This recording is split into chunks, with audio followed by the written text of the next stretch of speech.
Pas des collèges, il faut le faire. Voilà, j'ai dit là. C'est pas grave, c'est pas grave. Non, il le sait. Il faut annuler la cour.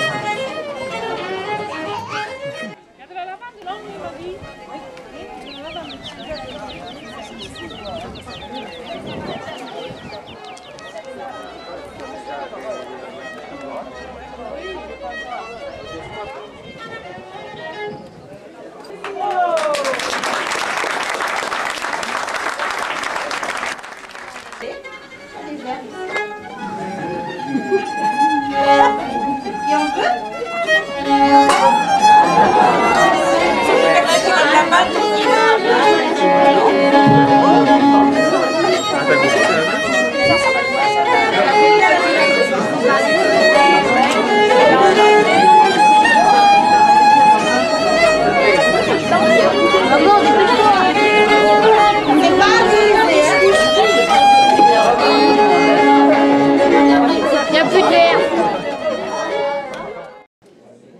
bonjour d'être venu.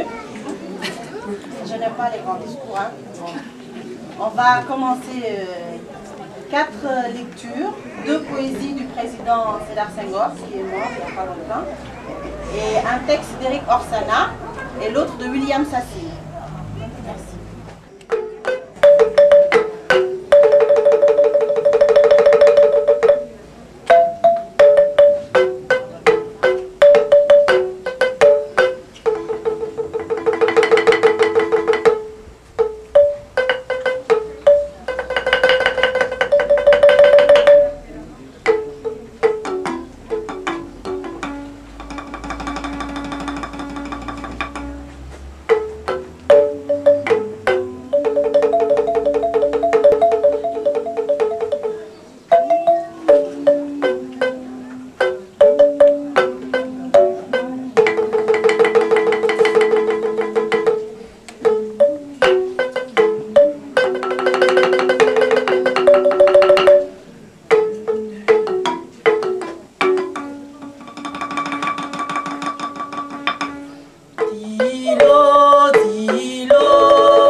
Johan, je me rappelle les cignards à l'ombre verte des vérandas, les cignards aux yeux surréels comme un éclair de lune sur la grève. Je me rappelle les fastes du couchant où Kumanofen voulait faire tailler son manteau royal. Je me rappelle les festins funèbres, fumant des troupeaux égorgés, du bruit des querelles, des rhapsodies des griots. Je me rappelle les voix païennes rythmant le tantum ergo, et les processions, et les palmes, et les arcs de triomphe.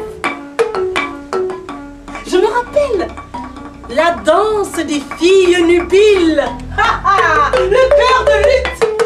Oh, la danse finale des jeunes hommes, bustes penchés, élancés, et le pur cri d'amour des femmes. Golsiga! Golsiga!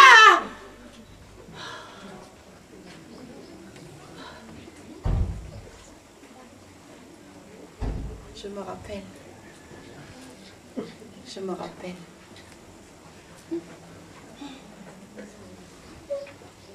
Ma tête rythmant. Quelle marche lasse le long des jours d'Europe. Parfois apparaît un jazz orphelin. sanglote, sanglote, sanglote.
Je l'ai appelé et je lui ai dit, écoute Alpha, je peux continuer à te donner 1000 francs par-ci, 5000 francs par-là, mais est-ce que ça t'arrange?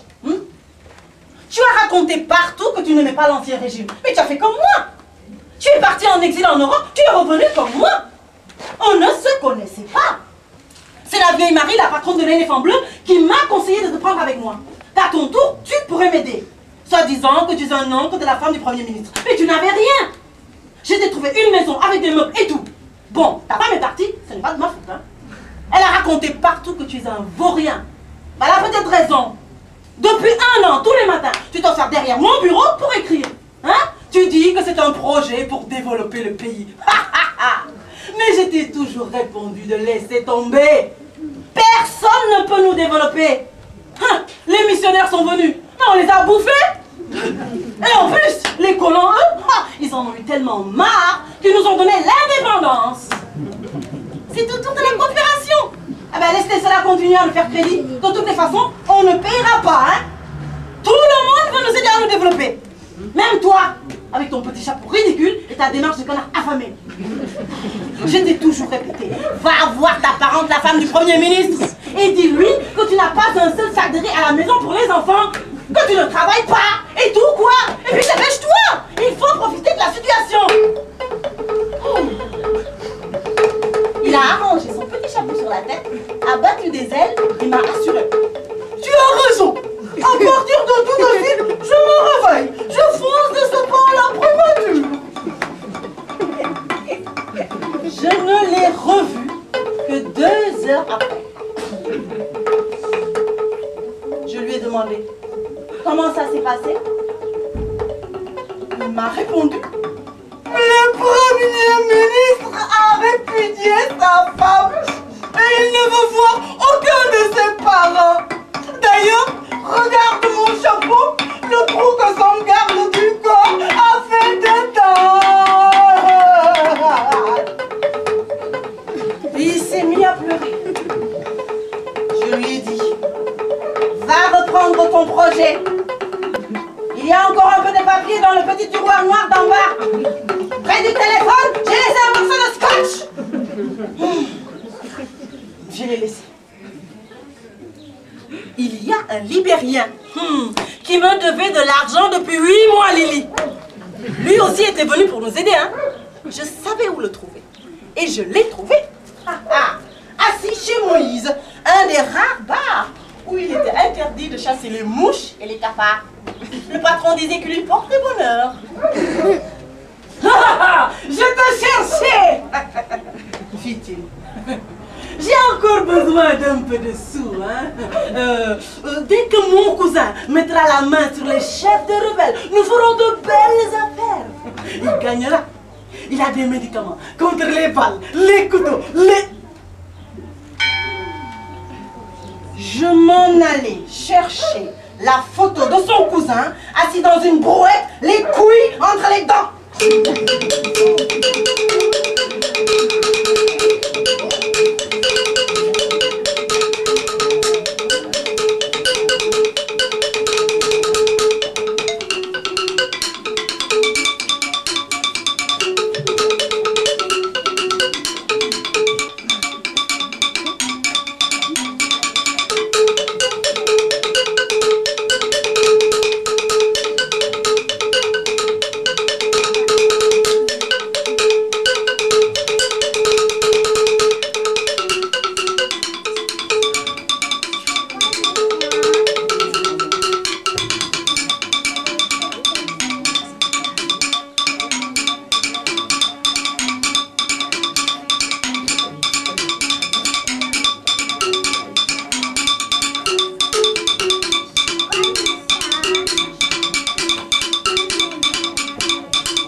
Monsieur le Président de la République française, j'ai bien réfléchi. Notre ancêtre est un oiseau. Waouh! Suñu maam picc la woon. L'oiseau libre de jouer avec les saisons. Quand le froid se glisse sous ses plumes, il gagne le sud. Quand le printemps revient, au nord, il retourne. Alors, l'exemple des oiseaux entra dans l'âme des hommes à peau noire. Comme eux, nous aimons la liberté, parcourir la planète. Comme eux, nous avions des ailes. Hélas, nos ailes sont tombées. Il nous reste la marche. Monsieur le Président de la République française, des armes, des lois et des aéroports, j'ai par la présente le très respectueux honneur de contester vraiment la décision de votre dame de consul général de Dakar, Madame Gabrielle Nanson, qui, par une signature trabiscotée, a refusé ma demande de visa en date du 11 juin 2004. Depuis un mois, ce formulaire ne me quitte pas. Je sais trop ce qu'il représente. La clé d'entrée dans votre beau pays. Oh, bien sûr, le plus simple serait de se rencontrer incognito. Ah, pourquoi pas dans une très discrète salle de transit en votre aéroport de Roissy? Là, ilaha illallah. Les amis m'ont raconté comment ça se passait à l'arrivée de l'avion. Dès l'ouverture des portes, on sépare le bon grain de l'ivraie. À droite, une file pour les blancs, à gauche, une file pour les noirs. La file de droite avance à belle allure. Normal, ils sont chez eux. Bon retour, monsieur Blanc, bon retour, madame Blanche. On on dirait que les policiers leur ouvrent les bras, comme si c'était de la famille. Ah, Lily, peut-être que tous les blancs ont des policiers dans leur famille, hein? Tandis que les peaux les plus foncées patientent interminablement. Tandis que d'autres policiers ou des diamantaires déguisés en policiers examinent à la loupe les documents tracés qu'on représente. Je pourrais me trouver là.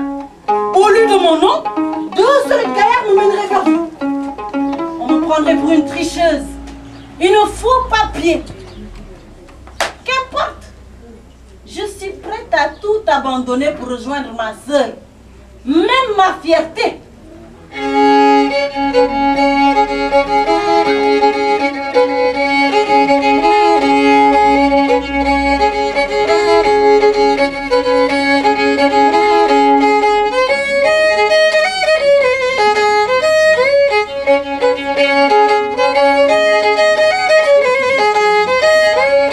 Croyez-moi, j'aurais préféré ne répondre que par 3 mots aux questions qu'on me pose.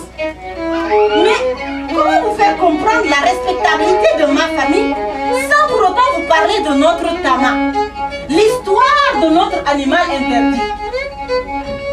Sans cette connaissance primordiale, toute autre donnée que je pourrais vous fournir scrupuleusement, nom, prénom, d'atelier de naissance, mais n'aurait pas plus de sens que des syllabes jetées au bas.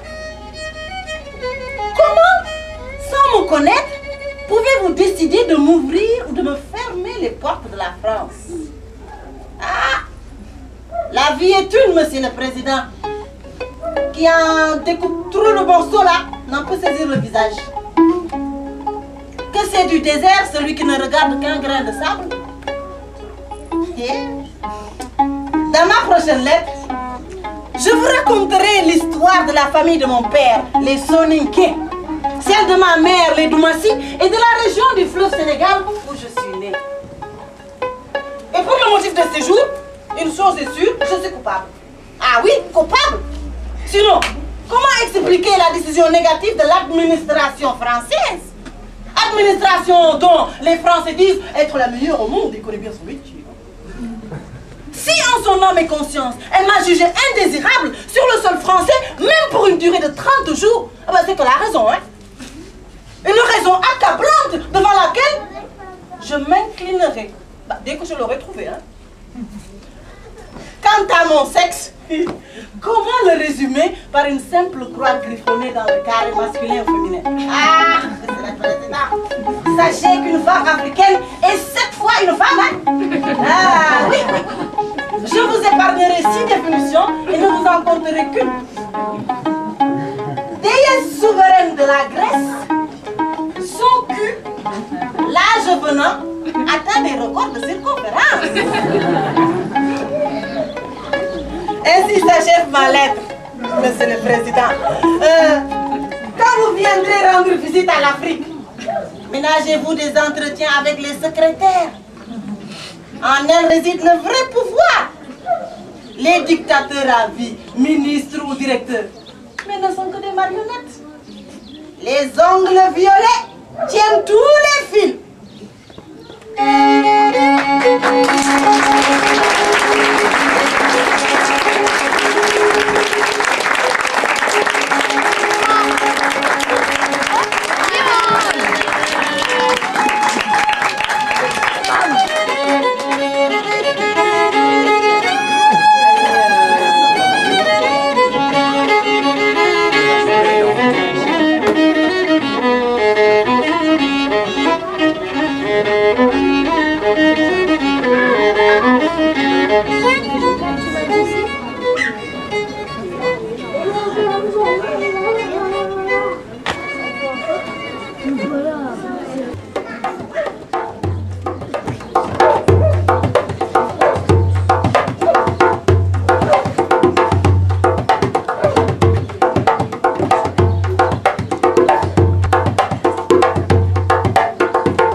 blancs et noirs.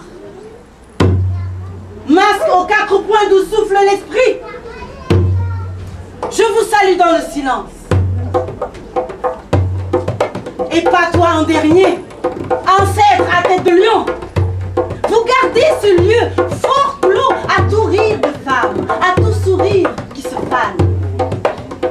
Vous distillez cet air d'éternité où je respire l'air de mes pères. Masque au visage sans masque, dépouillé de toute fossette, comme de toute ride, qui avait composé ce portrait, ce visage mien, penché sur l'autel de papier blanc à votre image. Écoutez-moi. Voici que meurt l'Afrique des empires. C'est l'agonie d'une princesse pitoyable. Et aussi l'Europe, à qui nous sommes liés par le nombril. Fixez vos yeux immuables sur vos enfants que l'on commande, qui donnent leur vie, comme le pauvre son dernier vêtement. Que nous répondions présents à la renaissance du monde. Ainsi, le levain qui est nécessaire à la farine blanche.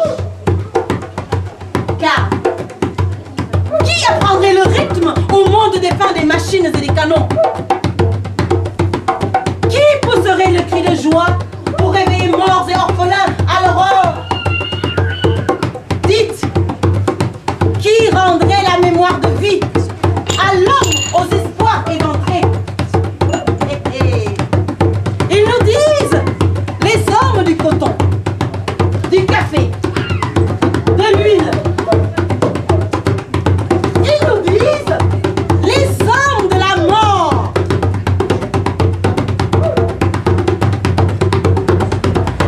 Nous sommes les hommes de la danse, dont les pieds reprennent vigueur en frappant le sol dur. Nous sommes les hommes de la danse, dont les pieds reprennent vigueur en frappant le sol dur.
Merci, c'était Diarra.